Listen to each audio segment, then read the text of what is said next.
Mario Teló es presidente del Instituto de Estudios Europeos de la Universidad Libre de Bruselas, un observatorio fundamental sobre la política europea. Teló opina que la Unión Europea podría dinamizarse a partir de sus relaciones exteriores, ya que es en ese terreno donde se ha logrado un consenso y una cohesión entre los Estados miembros. Profesor Teló, bienvenido a Euronews. Hablando sobre Europa en el mundo, la Unión Europea posee objetivos propios, además de una proyección económica importante. Sin embargo, no posee una política exterior común, y eso es una gran limitación. ¿No es cierto? Es ancora vero. Pese a las dificultades internas, la Unión Europea sale airosa de la situación de incertidumbre, de crisis internacional grave, tanto a nivel político como a nivel comercial. Los últimos hechos durante el semestre finlandés han sido, en primer lugar, el bloqueo de las negociaciones comerciales de Doha.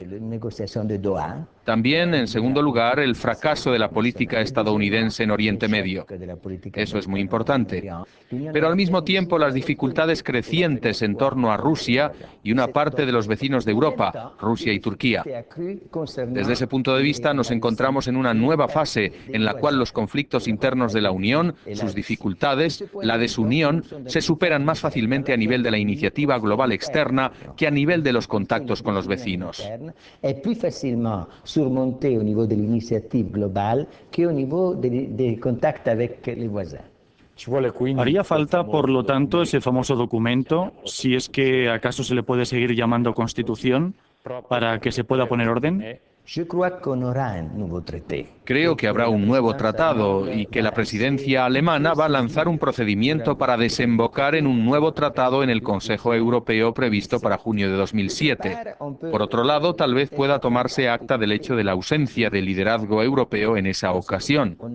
Y no hemos visto el surgimiento de una vanguardia. Alemania no ha encabezado aún un grupo de vanguardia que pudiera conducirnos a un tratado constitucional en un tiempo relativamente limitado.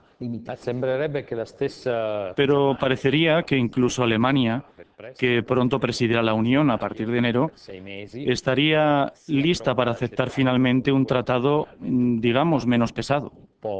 No podemos exigir demasiado a la presidencia alemana. La propia Alemania ha tenido que rebajar sus expectativas, sencillamente porque el gobierno germano sufrirá un bloqueo ocasionado por la fecha tardía de las elecciones presidenciales francesas.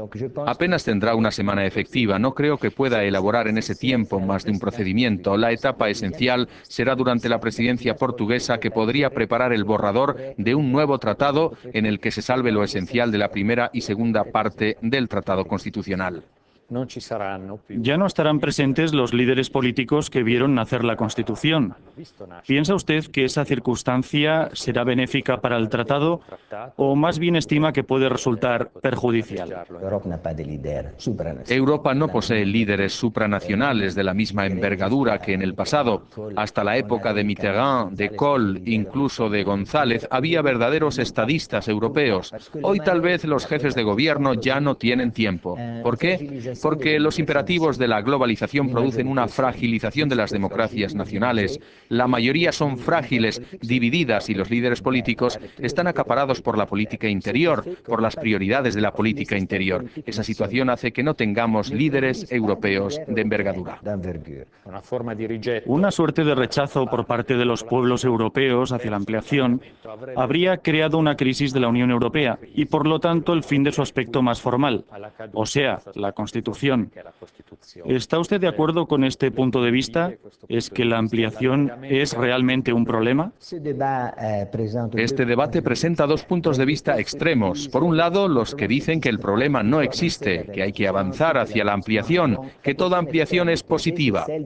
La postura opuesta es la de congelar el contencioso de Turquía y dar mensajes claros sobre la imposibilidad de la Unión Europea de absorber a nuevos Estados miembros, so pena de agravar el déficit democrático. democrático.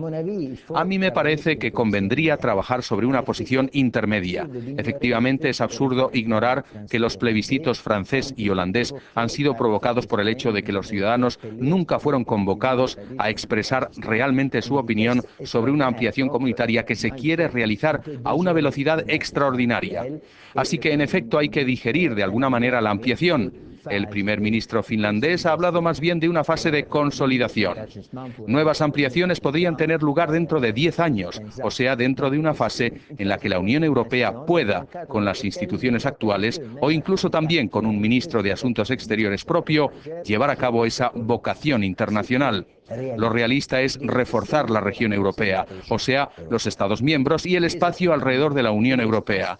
Son 500 millones de ciudadanos europeos y alrededor de otros 500 millones de vecinos. Eso es, incluyendo a Turquía, un marco en el que las políticas comunes son posibles, no solo a nivel comercial, sino también a nivel de acciones de estabilización.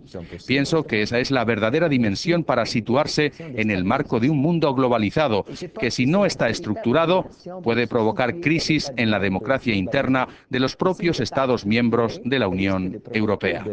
Crisis de la democracia interna au pays de l'Union européenne elle-même. Grazie, professor Telò.